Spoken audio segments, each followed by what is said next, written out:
Club ফুটবলে ফিরতেই যেন বদলে গেল গল্পটা, বদলে গেলেন নেইমার জুনিয়র।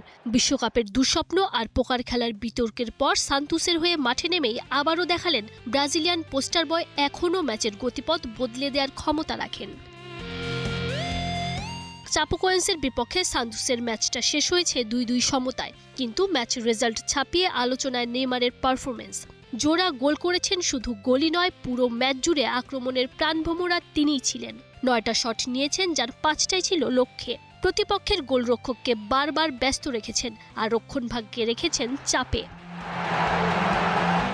সংখ্যাগুলোও বলছে এটা ছিল অসাধারণ এক পারফরমেন্স।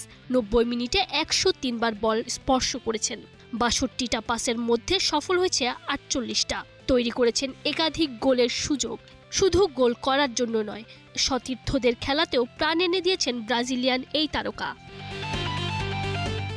বল পায়ে নেইমারের পুরনো জাদুটা ছিল চোখে পড়ার মতো। প্রায় 400 মিটার বল নিয়ে এগিয়েছেন, প্রতিপক্ষের খেলোয়াড়দের একের পর এক চ্যালেঞ্জ নিতে বাধ্য করেছেন আর ফাউলের শিকার হয়েছেন 4 বার।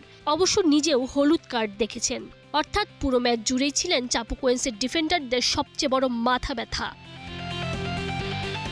নেইমার পারফরমেন্সের স্বীকৃতিও পেয়েছেন হাতে নাতে। পরিসংখ্যান ভিত্তিক ওয়েবসাইট সোফা স্কোর দিয়েছে 9.4 রেটিং, যা ছিল ম্যাচের সর্বোচ্চ।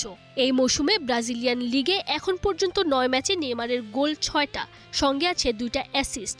সংখ্যা বলছে তিনি ধীরে ধীরে ফিরে পাচ্ছেন নিজের সেরা ছন্দ। Tanzim Osim, star play.